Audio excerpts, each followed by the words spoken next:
Today, we're talking about winners and winners not stopping. About vision, about courage, about curiosity, innovation, and fortification. And I'll just cover each of these very quickly. Vision. Vision starts from discontent. Remember I said, anxious with success, not satisfied. I'm not satisfied. I'm not satisfied is the first statement that anyone makes before formulating a vision. If you want to have a vision for yourself, the first statement you have to make is, I am not satisfied. Because when you're not satisfied, then you're discontent. In fact, you're divinely discontent. And the word divine means that that is the seed. That is the seed that you're sowing in your heart, in your soul, to improve, to become better, to become bigger. Divine discontent. And idealism in the vision that we create, to be nothing short of perfect. That is what idealism means. Nothing short of perfect. And realism in the milestones we set ourselves. Where will I be tomorrow? Where will I be 3 months hence? Where will I be 1 year hence? Got to be realistic. Can't be crazy about it, because then we'll do crazy things to reach there. But the eventual goal, the eventual vision can be nothing short of perfect. Helen Keller, one of the most famous blind ladies the world has ever seen, and she made an outstanding statement. And she said, worse than being blind is to be able to see but have no vision, which is why vision becomes very important. But remember, our vision is fueled by our dreams. How great we become depends on the size of our dreams. But, like I said, nothing short of perfect. If someone is immortal, to become immortal, you have to beat him. That's what Tendulkar did, right? So the width of our vision is directly proportional to our courage. It takes courage to dream, which brings me to courage. Courage is all about action. Courage is not about strategy. We have discussed all the strategies in this world. Will these strategies alone make us win? Tell me. No. Tomorrow, when you go out into the market, that's when courage comes in. When you act. When you take your first step into the market, go to that first retailer, meet that first customer. That's when courage comes in. And that's when action will determine just how brave you are. Because it's scary. It's a complex marketplace. You can do wrong things. You can lose. And you are going to lose at times. There is no battle won. There is no warrior who has never lost. If the iPod was modeled on the radio, the iPod would not have been an iPod, and not the kind of dramatic success that it became. We get a spark only when two stones go the opposite way. And that's when you get the spark. And often that spark leads to intuition, which is within ourselves. And winners listen to themselves. Because they are confident, they listen to themselves. Yes, they listen to others, but they also listen to themselves. For it is the cracks that let light into the world. And this is true physically, because it's only through cracks that light enters the world. But understand, that's often the cracked minds that let new ideas into the world. So don't stop listening to yourself. Don't say, this is mad. Maybe it is brilliant. And the last piece is about fortification. And fortification is very important, because winners never stop.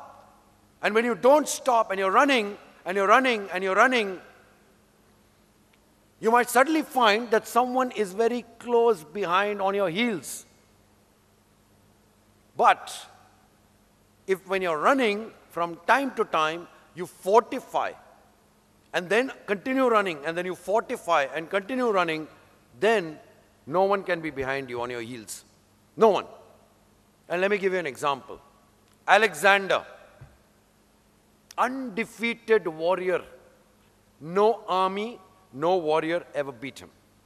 You all heard of Alexander? Yeah. No one ever beat him. But has he left anything behind? He came all the way to India.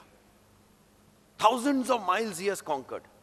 Has he left anything behind? The answer is no, because he didn't fortify. He didn't pause to fortify. On the other hand, the Mughals, they came in, they won victories, they fortified, won more victories, fortified, won even more victories, fortified. Fortifying ourselves in the market ensure that we create the dominance. If you want to be dominant, it is not just enough to win one battle or two battles or three battles. It is important after every battle to fortify the market in a manner that the other guy cannot enter it. The real winners prevent competition from entering their market. That is what fortification is. That's why the Mughals ruled for 600 years. Fortification. So like I said, it's about vision, courage, curiosity, innovation, and fortification. Very important. Fortification. Because winning, let me tell you one thing. Winning is a disease. Winning is a disease. Winning is an addiction. Once you become a winner, once you're used to winning, you can never stop. And if winning is a disease, I am your drug. I'm here to spread the virus. I'm here to addict you to winning. You have won. You've had a fantastic year. Fantastic year. But the question is, do you want to do it again? Yes. Do you want to stand next year and say, we won again? Yes. Are you sure? Yes.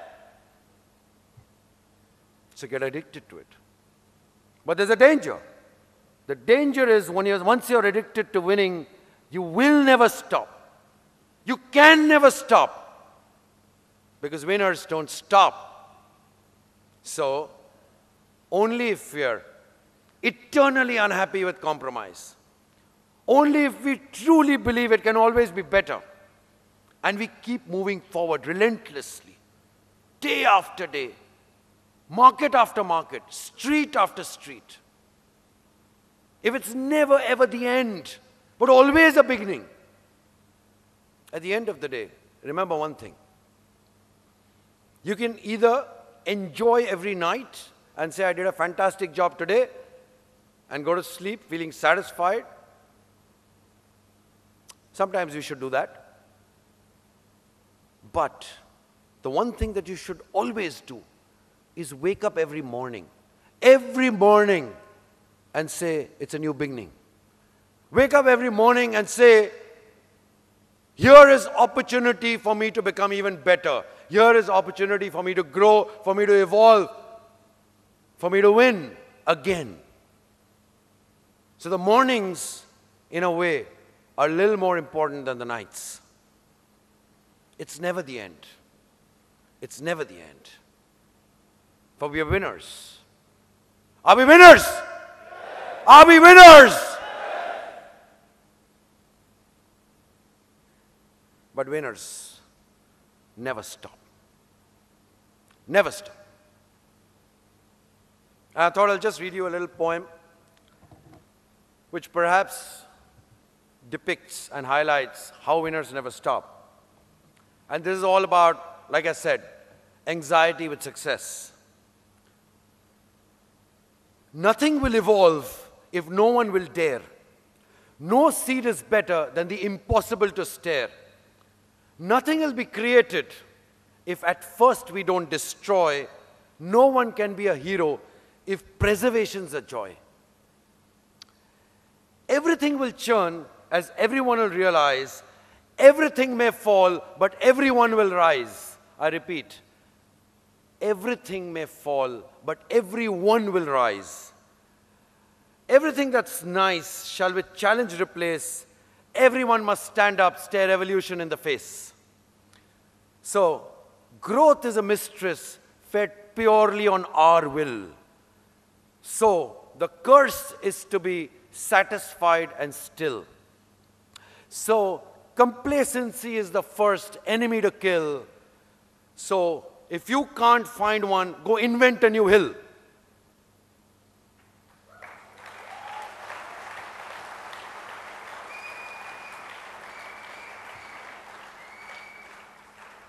For winners, never stop. For winners, because they are diseased, because they are addicted, can never stop. So tell me, are you winners? Yes. Are you quite sure you're winners? Yes. So let's go get our glory then.